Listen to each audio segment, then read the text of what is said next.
Hi guys, Leanna here. You may notice I sound kind of froggy still, but I want to get some content up this week because I'm probably going to miss some days finishing the first official second release Lady Bits video. Patrons will hear more about the sorry, the ongoing joy of the learning curve there. There were some video capture fails, some gameplay capture fails this week that I'm just like, totally my fault, but still very frustrating.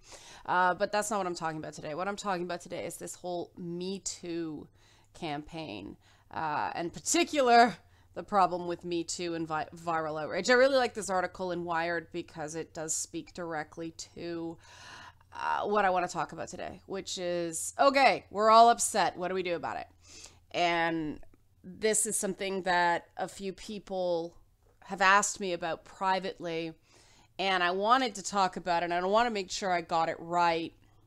So I've been mulling it over since the weekend when I tweeted about this, and uh, this is a topic guaranteed to upset everyone in some way. And I thought that the quote in this Wired article was perfect. It said that, that the problem with this whole thing, and talking about the stuff in social media in general, says that it harnesses social media's mechanisms to drive users, that's you and me, into escalating states of outrage while exhausting us to the point where we cannot meaningfully act. And that is the big question the people I've been talking to are asking, what do we do? And this is something that I've been working on myself for the last little while. By last little while, I mean a few years. Because I started asking that question, what do we do about, the general trend we're in right now, not just with sexual stuff, but all forms of harassment and bullying, and this seeming social trend that if you're not the boss, if you're not the bully, then you're the bullied. Reasonable discourse and just being fair to each other seems to be out of fashion temporarily. And I think that we really do have to watch in this totally understandable and quite right desire to stop this stuff, like what was going on with Harvey Weinstein, like the guy at Amazon that got fired, numerous stuff. Lou Pearlman back in the day with him abusing members of boy bands. I guess I should say allegedly, but you know, um, that we have to find ways to stop that sort of exploitation from happening because it is straight up exploitation. On the other hand, we have to make sure that we don't go so angry mob on the issue that we catch up and pillory guys who are just socially awkward. And I know that there's a lot of guys out there who are it's sort of two camps. One is they're socially awkward and they don't know what to do. They're afraid to say anything to a woman now because they don't want, to accidentally cause a Me Too.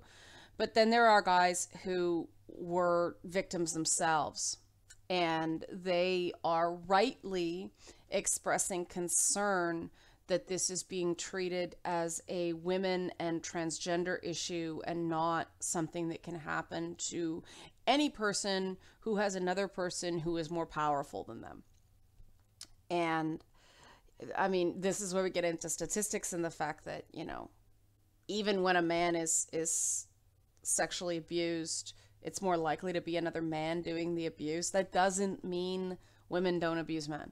It doesn't mean it never happens. It's weird that we leap to that extreme that just because it's the minority doesn't mean it never happens. Like it's odd that tendency to eliminate the minority precisely because it's a minority. A minority doesn't mean an anomaly doesn't mean that something doesn't exist, right?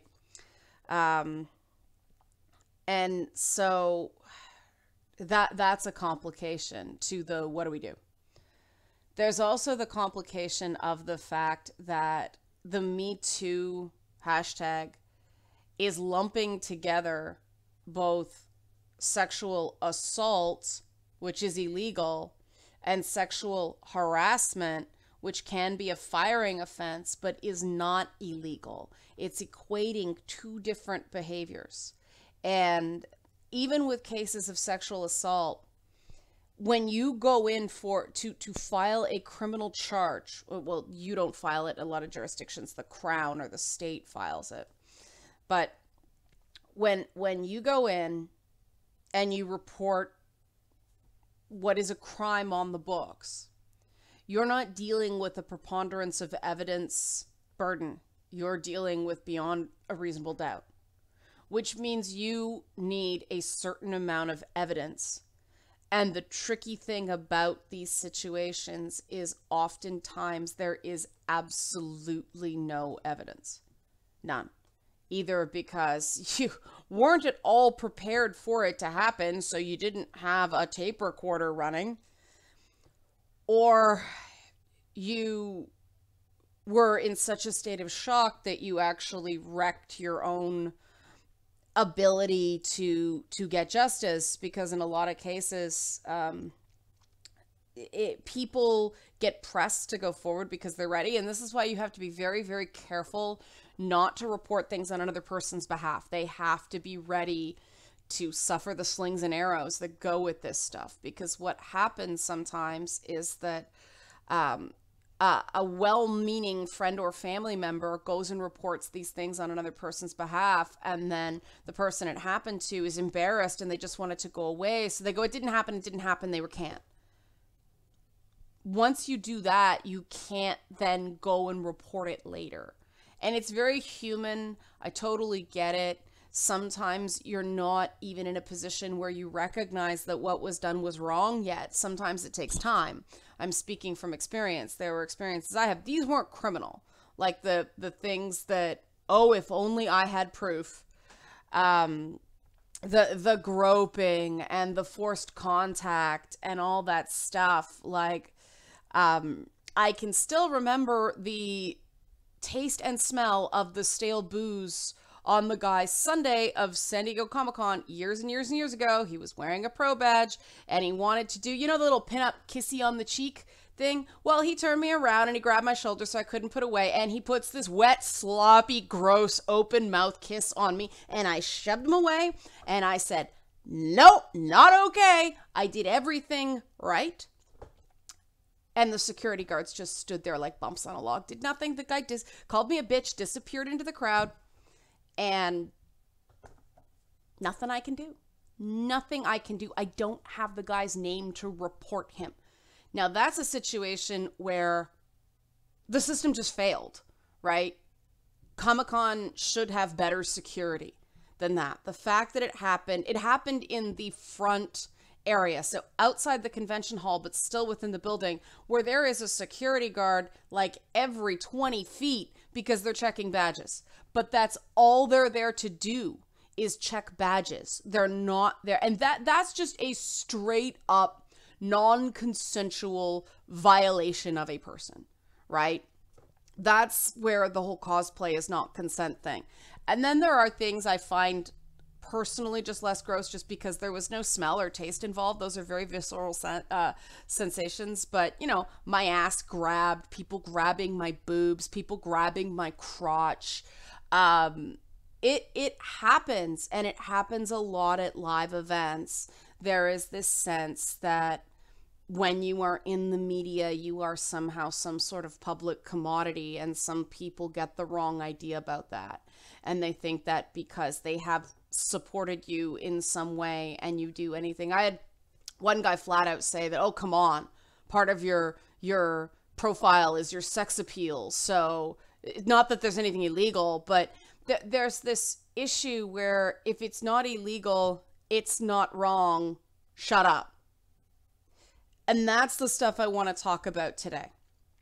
Because there are the easy things, the stuff that is just flat out wrong. Everybody agrees, like, oh my God, gross. You know, you go up to a guy's hotel room for a meeting, he meets you in a bathrobe and wants a back rub. We can all agree. I mean, I think that's why the Harvey Weinstein thing finally blew up, because there were many consistent accounts that were all very similar from women who didn't talk to each other. And, you know, nobody can say, oh, that's a misunderstanding. Oh, he's just awkward. It's pretty cut and dried. There are other things that are a lot less cut and dried. And because of that, and even in something like the Weinstein situation, why did people do nothing? Well, he had his lawyers threatening everybody left and right. And so the problem for a company, and this is legitimate, and this is something we really need to talk about instead of just making a reductive argument and going, you know, oh, the company should do something. Without evidence, the company is caught between a rock and a hard place. Because if they get rid of him or they punish him without evidence, he can sue and likely will sue, because they didn't have sufficient cause to enact some sort of punishment on him. People need protections against false accusations. There are other circumstances where, in my case, I made a complaint about an individual, and for 2 years, nobody believed me. Well, not nobody. There was one guy at the organization, the guy I initially told. And it was a situation where a guy acted inappropriately. I was like, hey, back off. You know, I handled it. But then it was things like the guy was calling my house at 2 o'clock in the morning and really just not taking no for an answer, telling people he'd slept with me, all this stuff. And, you know, he was backing up the claim, because there were times that we were alone together through the nature of the job, things like loading gear in and out. You know, I'm not one of those ladies that sits back and go, oh, that's not women's work. I'm pushing road cases. I'm hauling gear. And a lot of times it's you and one other person in a truck alone. They can say anything happened in that truck. Some people will believe them, some people won't. But for 2 years, I was treated like the problem. And then slowly, first of all, the rumors and then the accounts started coming out that I'd made a complaint. And then 2 other women came forward.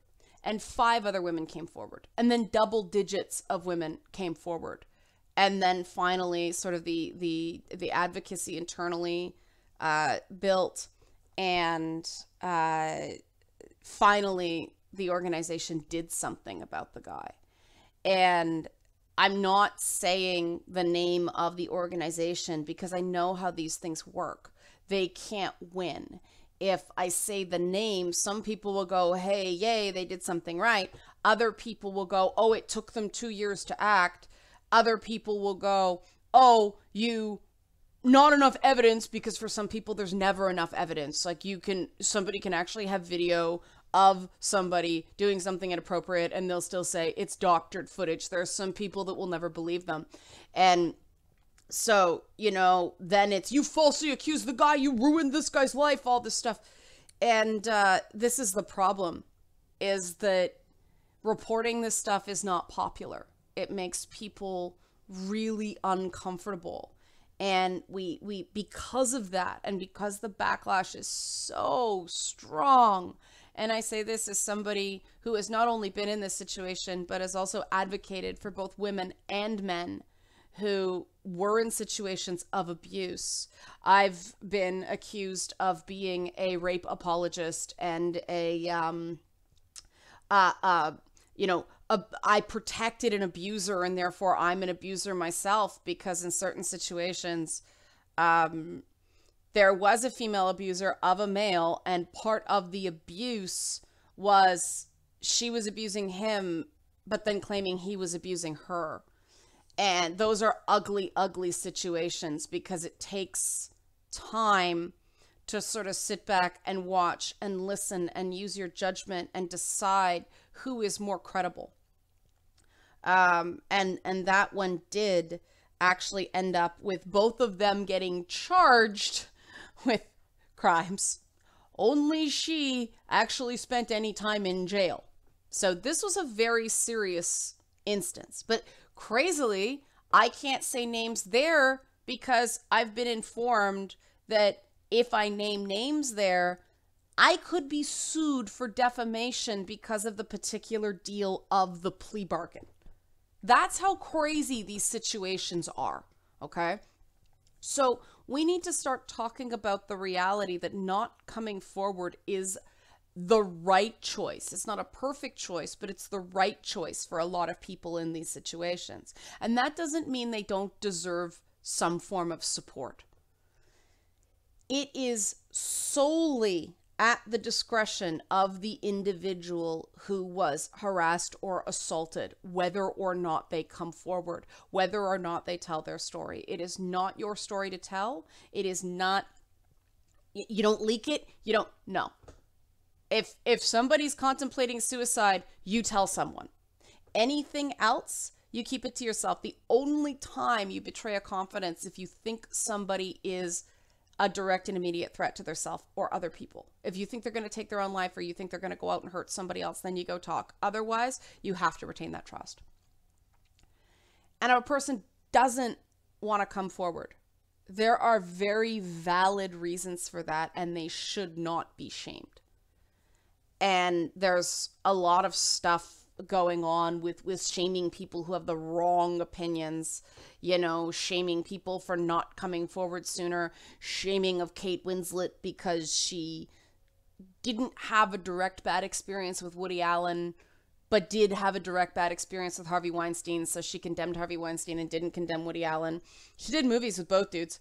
You know, shaming of Mayim Bialik because she wrote an article where she talked about her own personal preference for modest attire.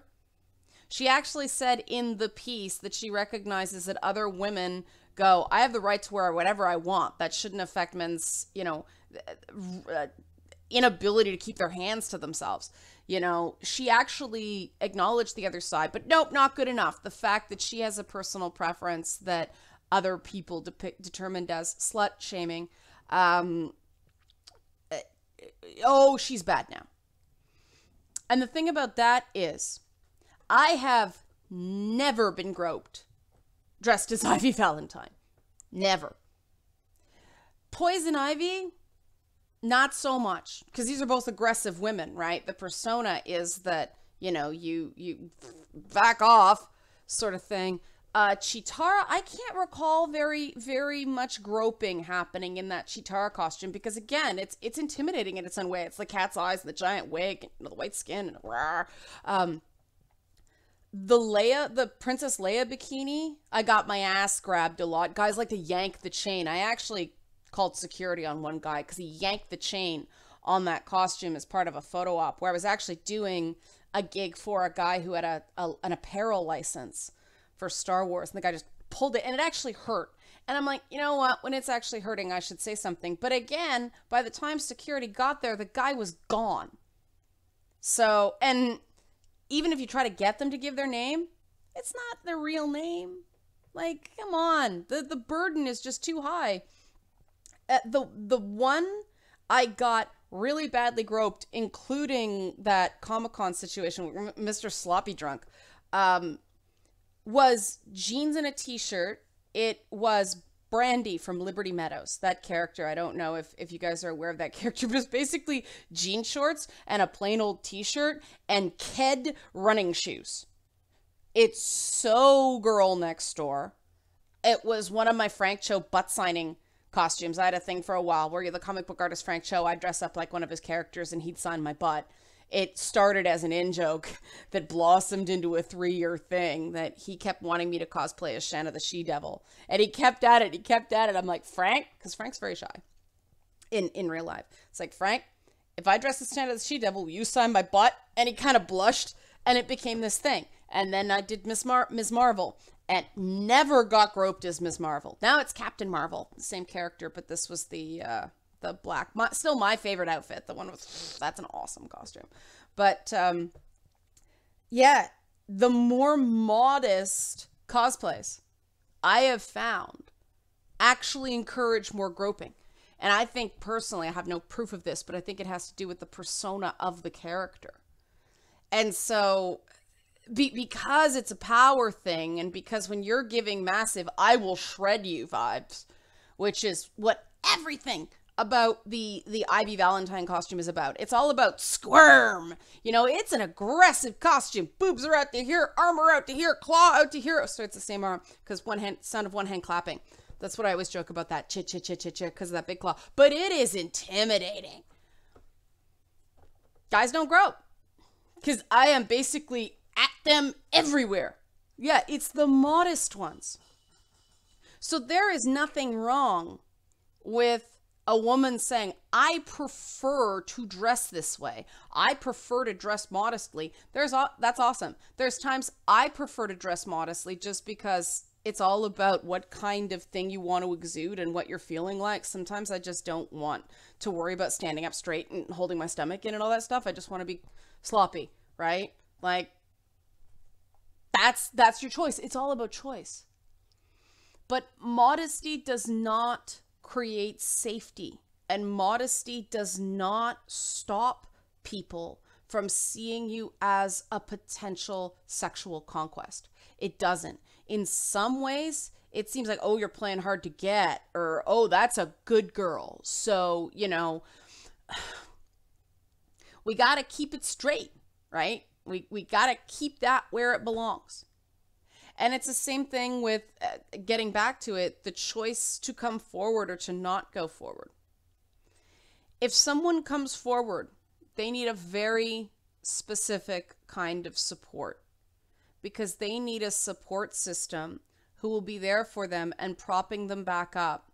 Because every time I have done it, someone, more than someone, and someone in an important position has accused me of lying.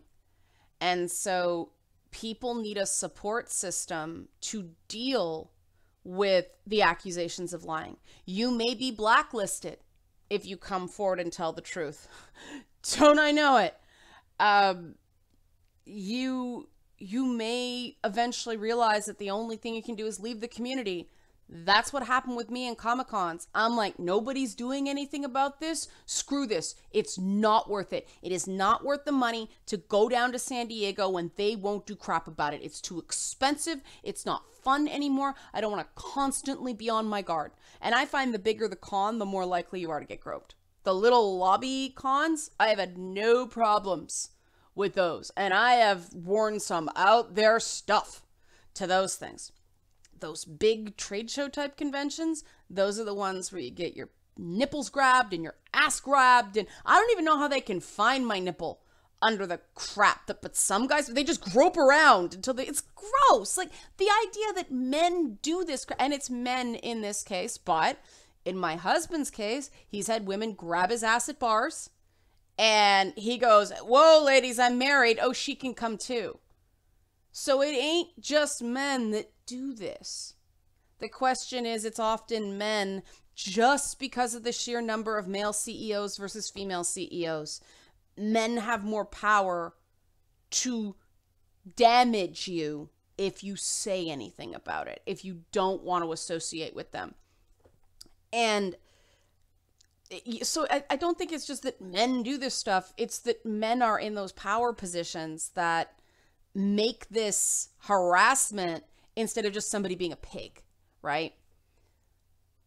And I know I keep circling around this, what to do if somebody doesn't want to go forward, because it's tough. I know I'm going to get in trouble for saying this. I know some people are going to do that I'm bad for women crap, because I recognize that individuality and autonomy are really what we're going for here. Individual choice.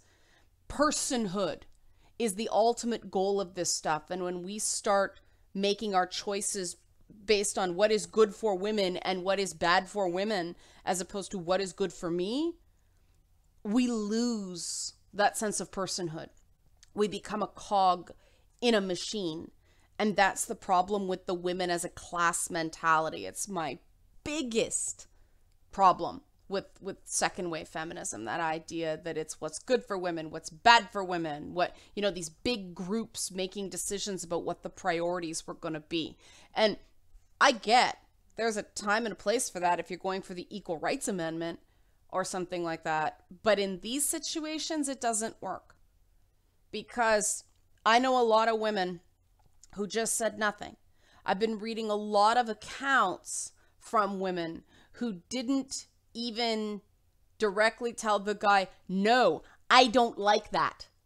It was not now, or people are watching, or things that were something of a mixed message. And it's not that they didn't know how to be assertive. It's that they were too intimidated to be assertive for various reasons. A lot of women are trained not to make a scene. I'm sure there are a lot of guys who are trained not to make a scene as well. We used to do, back in the day, we used to do these self-defense courses that got you more used to yelling. And you always started off this thing as, you know, no. They say shove them away and say no. No. And then I was like, no, harder. No. Like, you know, those old dummies and the guys wrapped in like Stay Puft outfits. No. And by the end of it, you got used to yelling. You got used to no, like boom. You know, I came from the days where women's empowerment was walking to your car with your keys between your fingers like a weapon, kind of like that, so the pointy edge is out. And so they taught you, if a guy comes up to you, punch him as close in the face with your keys. Like, you were actually encouraged to maim someone. We were taught to take off our high-heeled shoes and use that as a weapon. Anything you had. That was my gen. That was self-defense, you know, anti-sexual assault training for women of Generation X. Because I'm just on the tail end of Generation X. Yes, I'm old. Deal with it. But now we have this idea of safe spaces and verbal violence, and a lot of those self-defense things were done away with because it was seen as victim blaming and putting too much burden on the woman. And my thought is, I think we shouldn't blame women for ending up in a bad situation. No, it's not a bad situation. We shouldn't blame a woman because somebody else decided to do something bad for them. We shouldn't blame a man for being in a position where somebody did something bad to them.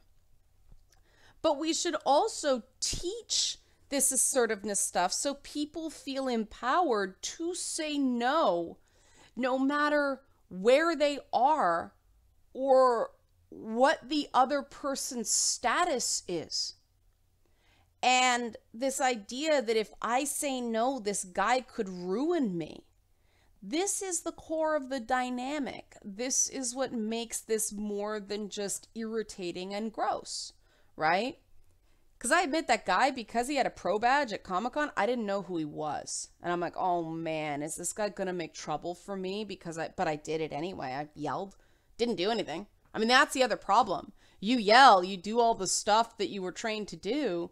People just stand there. They don't do anything because that sort of training was not designed to result in an arrest and a conviction. It was designed to stop something worse from happening to you. That's how rough it was when I came up. But say a woman doesn't go, no. And say she doesn't complain. Say she just keeps it to herself. Say she even feels guilty about it. She still needs support. A man who is too ashamed because this is something that happens to girls still needs support. Now, they're not going to get it from the law. They're not going to get it from the legal system. And they're not going to get it from community groups because these organizations have their agendas. And if you aren't convenient to their agenda, they will not help you. And you're not going to get it from the media because your experience doesn't meet the convenient little narrative that is being laid out right now of brave women speaking out, right? It's got to come from the people close to you. There is no substitute for a strong personal social network. And a lot of people nowadays do not have strong personal social networks because I find that people who are younger than me are encouraged to just get along with everyone. And so they don't form strong bonds with anyone. And unless you have that friend who can listen to you retell the story over and over and over again, because perseverating is part of healing from trauma, because you tell the story once and something comes back, and then you tell the story again and something new comes back, and that's your brain trying to assemble the pieces so it can make sense of it, sort it in the right place, and you can move on. Closure is a real thing. And so it might involve hearing the person talk about it again and again and again. It might mean you support them when they don't want to go to an event because the person's there.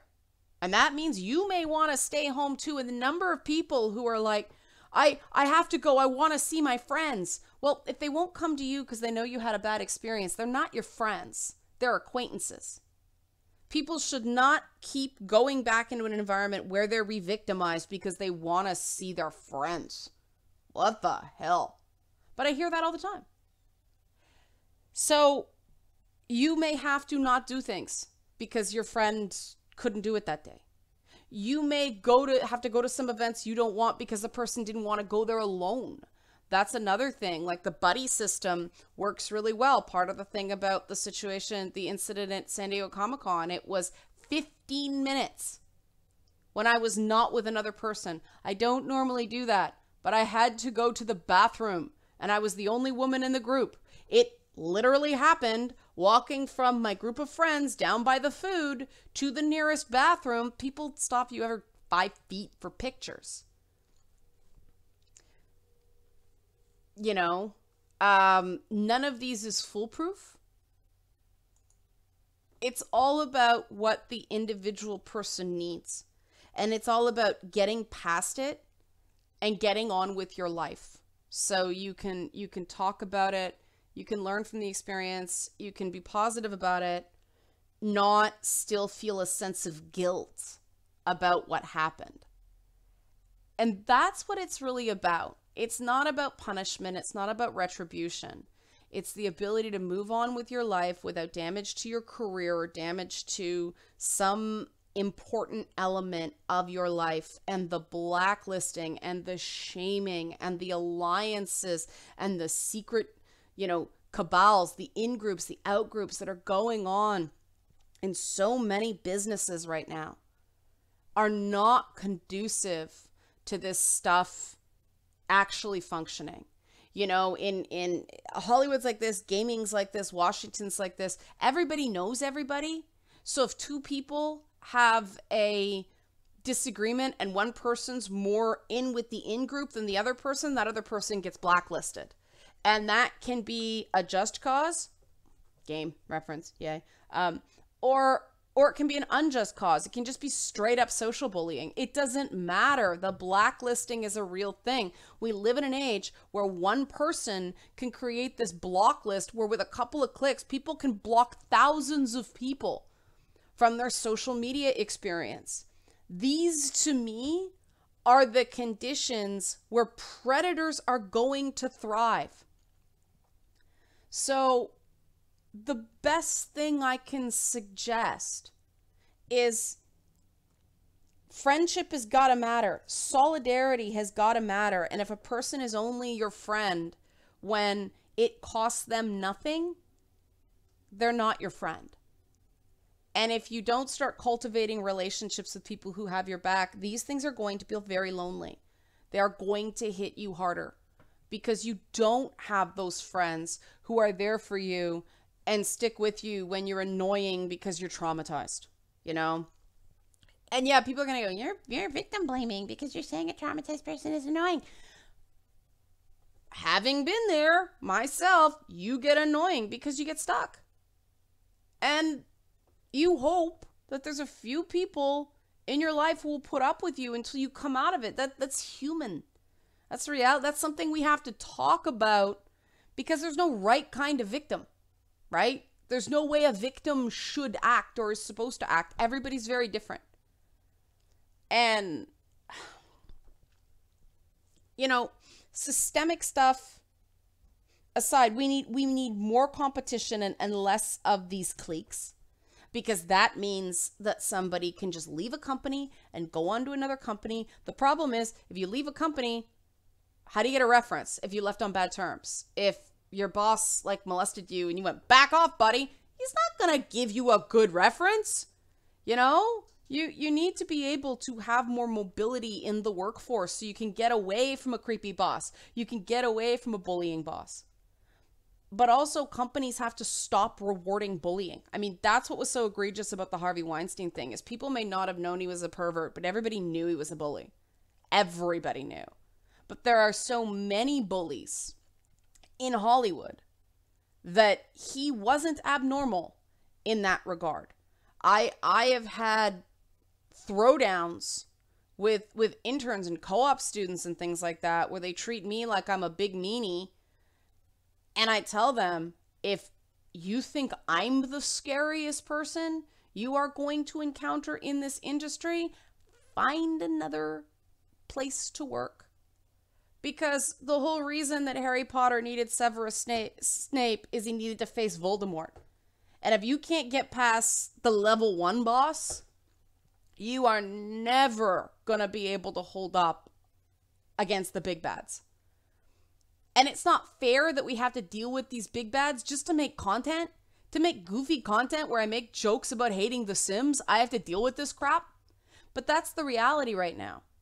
And it has to be a combination of helping each other, really supporting each other. And we've lost sense of that with all these buzzwords.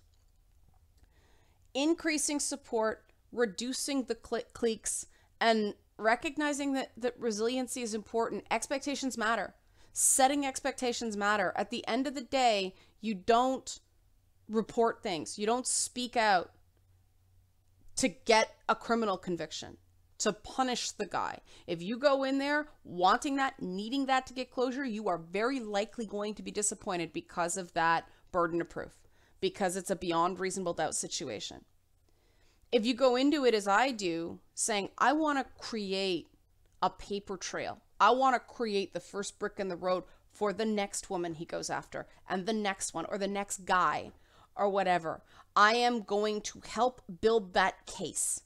I am going to be the first one so that the next person that comes in might be able to do. Because then when they search his stuff, they search his file, they search his record. Oh, there was a previous complaint. Then it's a pattern, then they take it more seriously. But if no one wants to be the first one. Now, the problem is a lot of HR departments will not allow confidentiality for the purposes of those things. So people don't come forward, because this was part of the thing that allowed Gian Gomeshi to be a horrible workplace bully, was that the CBC did not, and I think still does not, possibly, I don't know. My husband used to work there.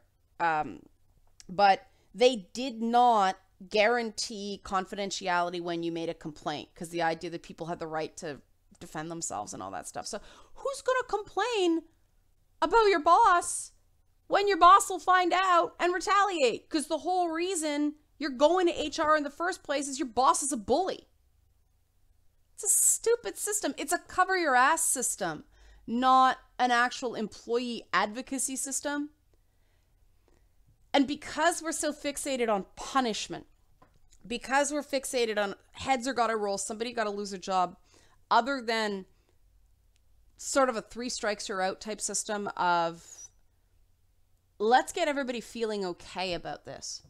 Because a lot of women I know, they don't want anybody to lose their job. They're not wired that way. They're not as vicious as I am. They don't want anybody to lose their job. They just want the behavior to stop. And that's totally valid. But companies, first and foremost, are so interested in not getting sued that stuff doesn't happen. So unfortunately, the whole system has to be rethought. And that's not going to happen overnight.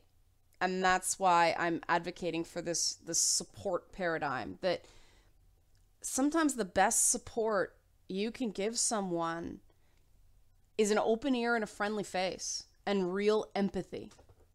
Knowing somebody cares means so much. Knowing someone believes you and has your back And if you're in a position, help them find a new circle of friends, help them find new groups to associate with, help them find another job. That's a huge help. And that doesn't involve going public. That doesn't involve going to the press or any of those big things. The person may not be. This is harm reduction 101. So I'm sure lots of people will say lots of things about me, but that's part of the problem. People love outrage. But again, remember, social media outrage harnesses social media mechanisms to drive users into escalating states of outrage while exhausting us to the point we cannot meaningfully act. Let's meaningfully act.